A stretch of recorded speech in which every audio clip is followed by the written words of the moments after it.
you got to make sure you're on the same wavelength. That means you need a lot of common things together. Common things meaning the outlook on life. What do you want, a family or not?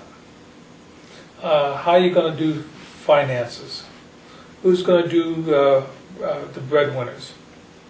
Do you have the same sort of interest intellectually, not necessarily physically? Physically meaning sports.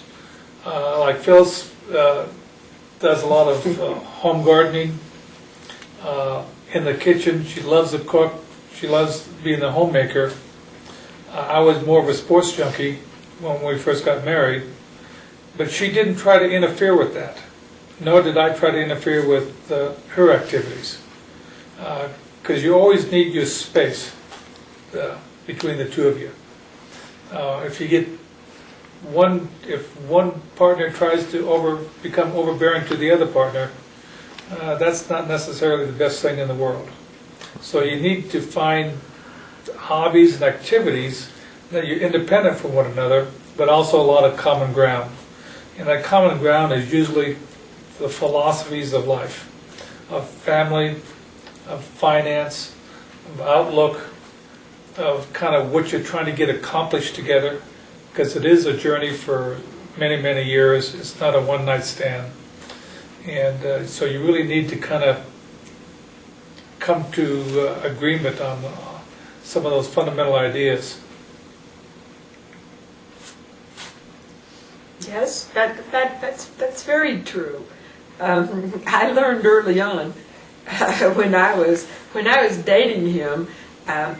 There had been a lady in his life before me that he'd been engaged to, and he said anything he tried to do, he'd go play golf. She couldn't play golf, but she went and bought golf clubs and went with him. He said she just smothered me, and I thought, I'm going to listen to this. I'm not going to smother him, you know. He can do his things, I can do mine. I love to ride in a golf cart. I ride in a golf cart with him quite a bit. We go up and spend the summers in Washington State, and the golf courses up there are absolutely gorgeous.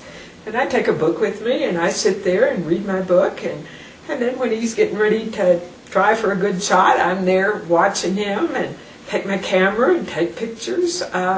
So yes, we can do things together, but no, I'm not athletic. Sometimes I wish I were, but it just didn't happen that way. So we love to go to plays. We go to lots of plays together. We both like to read. We love to go boating in the summertime together. And he even helps me in my garden, as I love to grow flowers and vegetables and that sort of thing. So yes, we find things that we can do together, even though we're both very different. And when we first started dating, and I was madly in love with him, and one day he said to me, you know, we really have nothing in common. And I thought, oh my gosh, it's all over, because he tells me we have nothing in common. We must have something in common to still be sitting here smiling after 42 years. So yes, we do. Even though we go our different paths sometimes, we have quite a lot in common.